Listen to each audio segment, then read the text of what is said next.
Pada kesempatan kali ini saya akan videokan tentang tata cara pembuatan lubang poket untuk pemupukan di bulan Februari 2025 ya. Jadi ini tujuan dalam proses pemokekatan ini untuk menghindari penguapan dan juga tercuci oleh air hujan ya. Jadi supaya unsur hara yang kita beli dari pupuk-pupuk itu supaya tidak hilang akibat tercuci dan penguapan oleh udara. Kita buat poket dulu. Ini dari batang utama sekitar 1 sampai 1,5 meter saja, jangan terlalu jauh. Jadi tujuannya nanti supaya unsur hara itu cepat ditemukan oleh sistem perakaran ya. Di dalam prosesnya setelah masuk ke dalam tanah, kemudian datang hujan, pupuk itu larut dan masuk ke dalam tanah. Nah, disitulah baru unsur hara itu dapat ditemukan oleh perakaran kita. Lanjut lagi Masku, saya buatkan lubangnya lagi dulu.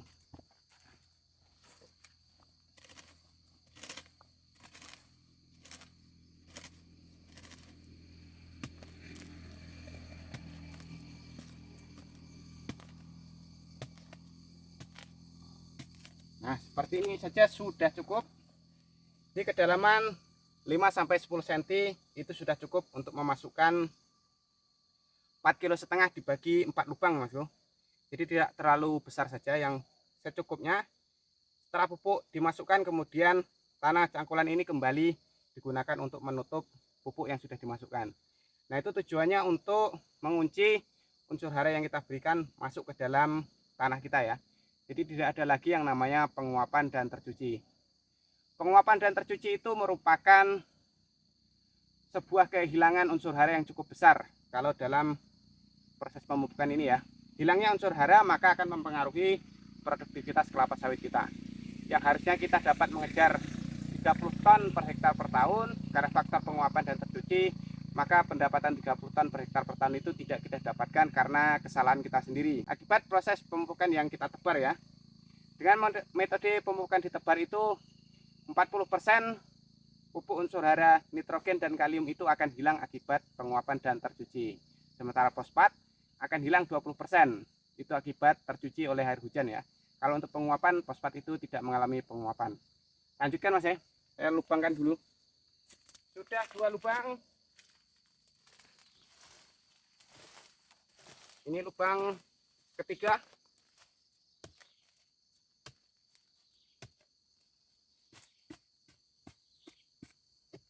Nah, seperti ini saja sudah cukup. Lubang ketiga ya. Tinggal lubang satu lagi.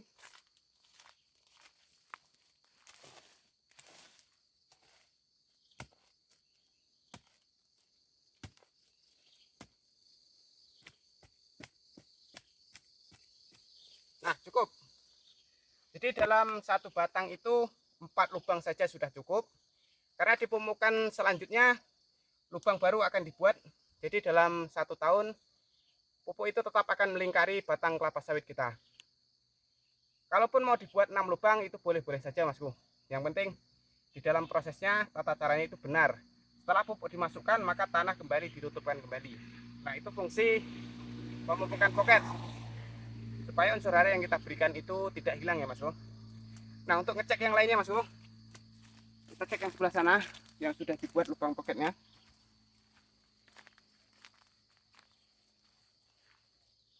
Ini ya, ini lubang pertama,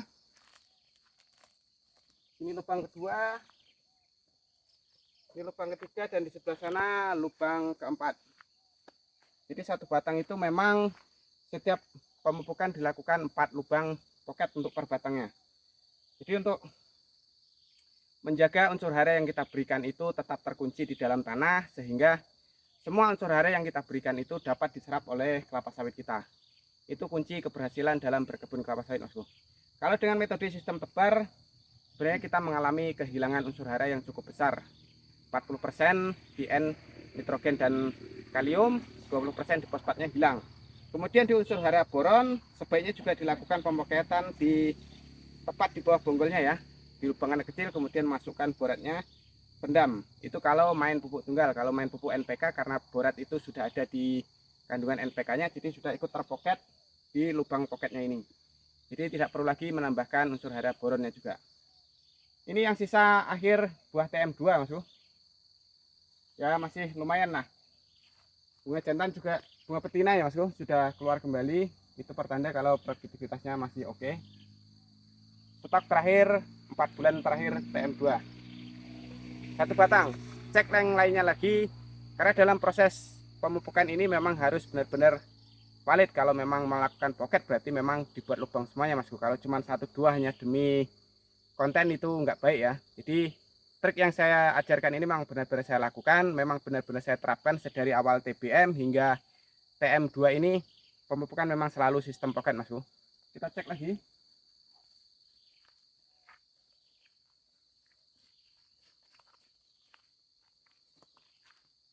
Batang yang ketiga, ini stok buahnya juga sudah mulai berkurang, sudah muncul bunga jantan nih ya.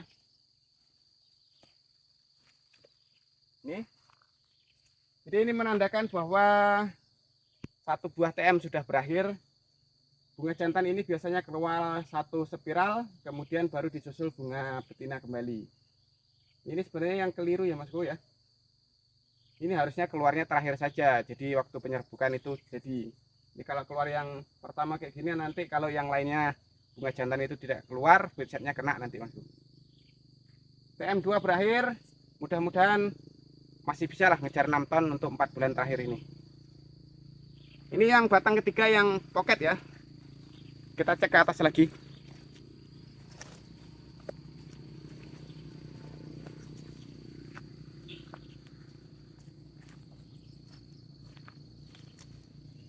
Ini karat daun Mas Bro. Ini bukan berarti kekurangan unsur hara ya. Karat daun Cephaleuros spiransen. Ini kalau memang masih dekat dari tanah, memang karat daun alga ini masih sering menempel. Sering menjauhnya dari tanah, nanti dia akan menghilang sendiri.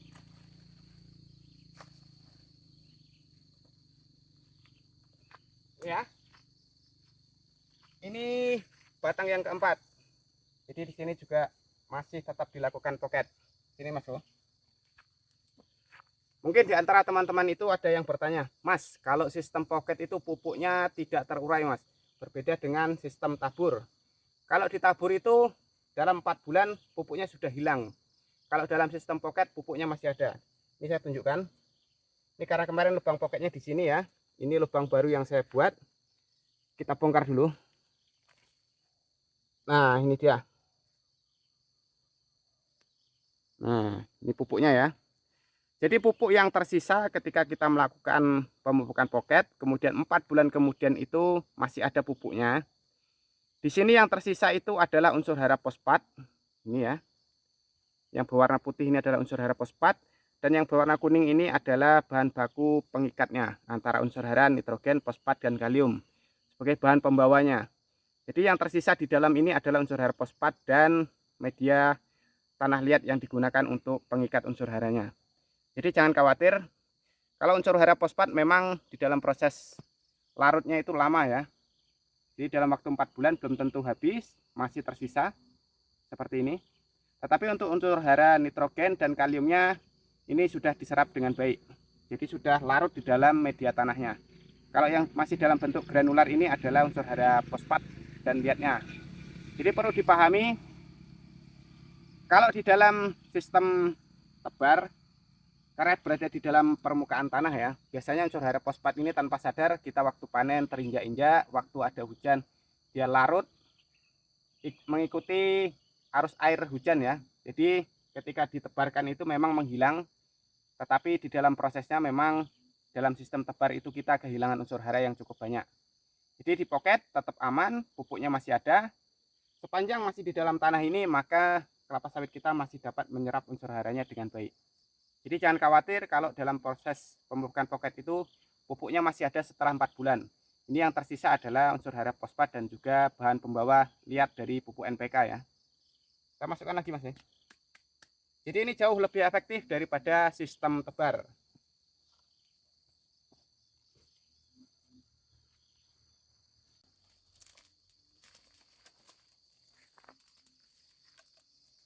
Sisa buah untuk TM2.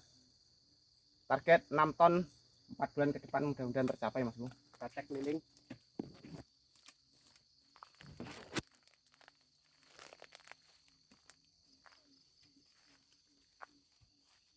Ya, sebenarnya masih lumayan banyak.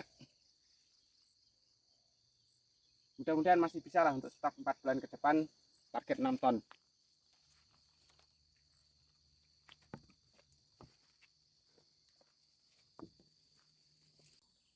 Nah, sekarang saya jelaskan tentang masalah penguapan dan juga tercuci oleh air hujan ya Mas Bro. Nah, sebagai ilustrasi seperti ini.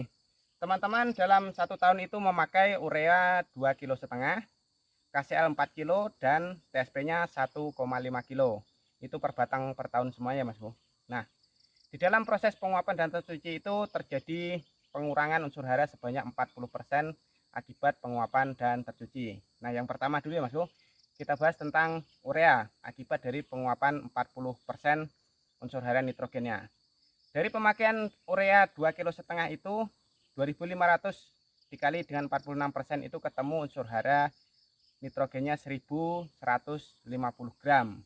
Nah, itu kalau kita kurangkan dengan 40% maka hanya didapatkan unsur hara 690 gram nitrogen ya.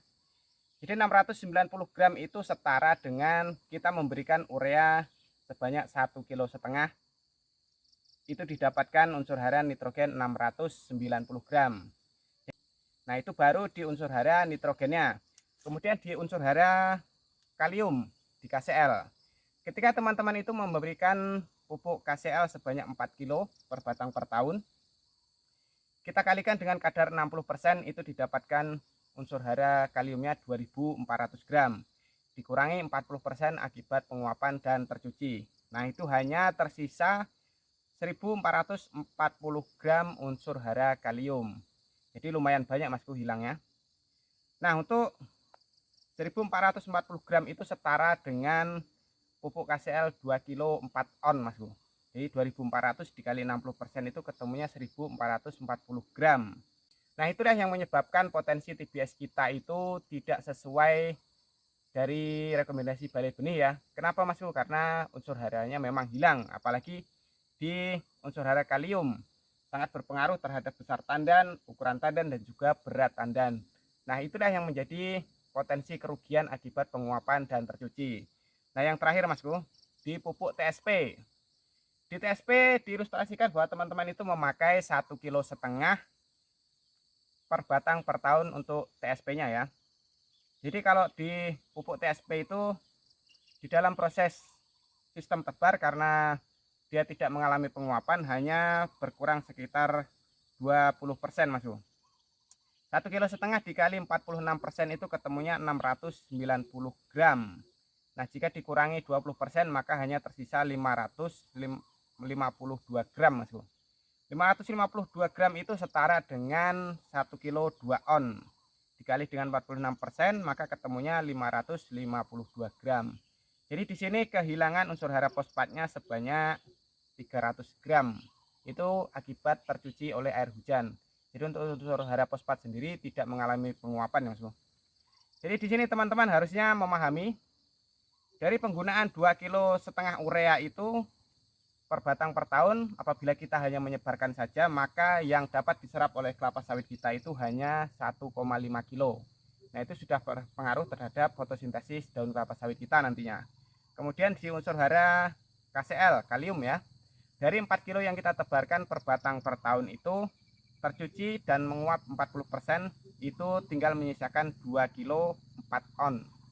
Itu makanya tandan kita tidak bisa besar, tidak bisa maksimal. Potensi TBS yang disampaikan oleh Balai Benih itu tidak dapat tercapai ya akibat penguapan dan tercuci dari unsur hara kaliumnya Mas Bro. Nah, di TSP-nya 1,5 kg itu hanya tersisa 1,2 kg. Walaupun sebenarnya tidak terlalu berpengaruh terhadap sistem pengakaran, pembesaran batang juga ya Mas Bro, karena hanya 3 on yang hilang akibat tercuci oleh air hujan. Dari sini teman-teman harusnya mulai belajar ya bagaimana caranya unsur hara itu tetap aman. Jadi bagaimanapun juga harus kita amankan. Ketika kita melakukan pemupukan, bagaimanapun juga pupuk itu harus tetap ada di dalam tanah, tidak boleh hilang, tidak boleh menguap, tidak boleh tercuci. Nah, itu salah satu syarat agar potensi kelapa sawit kita itu sesuai dengan standar Balai Benih. Jika Balai Benih menyatakan bahwa 1 hektar varietas PPKS 239 itu dapat menghasilkan 38 ton di umur 9 hingga 15 tahun, harusnya kita bisa lebih Mas Bro. Dengan pemupukan sistem pocket kita bisa mendapatkan hasil 40 ton lebih, bisa sampai di 45 ton per hektar per tahun. Jadi tergantung juga bagaimana standar pemupukan yang teman-teman lakukan. Jika menggunakan NPK 13827 itu wajib memakai 12 kilo per batang per tahun untuk menghasilkan di atas 40 ton ya. Kalau kurang dari itu tentu potensi hasilnya juga kurang Mas Bro. Biasanya masih di bawah 40 ton. Bisa 37, 38 ton ya. Itu hasil tertingginya. Jadi di sini saya harap teman-teman sudah memahami bahwa metode pemupukan pocket itu bertujuan untuk mengamankan unsur hara yang kita berikan untuk kelapa sawit kita ya. Jadi ketika kita mengeluarkan pembiayaan untuk pemupukan, usahakan seefektif mungkin unsur hara itu tidak hilang, dapat diserap oleh kelapa sawit kita. Dengan begitu biaya yang kita keluarkan itu akan kembali dari hasil produktivitas kelapa sawit kita. Oke Mas Bro, mudah-mudahan setiap video yang saya sampaikan itu ada manfaatnya, membuat teman-teman menjadi lebih produktif lagi dalam berkebun kelapa sawit, mengerti tentang tata cara bagaimana berkebun kelapa sawit yang baik dan benar. Mau diterapkan atau tidak diterapkan itu saya kembalikan ke pribadi masing-masing ya. Yang penting teman-teman sudah mengetahui kenapa harus di pocket, bagaimana cara mengamankan unsur hara, dan apa yang kita dapatkan dari tata cara pemupukan pocket. Mudah-mudahan bermanfaat Mas Bro. Saya lanjutkan pemupukan pocketnya lagi, karena ini tinggal tersisa 22 batang lagi. Kemarin sudah saya kerjakan yang sebagian sebelah sana, jadi pagi ini saya pengerjaan 22 batang sisa terakhir. Nah besoknya baru dilakukan pemupukan penebaran. Insya Allah saya videokan kembali Mas Bro tentang cara-cara pemupukan waktu di pengaplikasiannya. Mudah-mudahan bermanfaat. Jangan lupa di like, komen, dan juga subscribe Mas Bro.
Ini ya sisa dolomit yang kemarin saya sebarkan 1,5 kilo.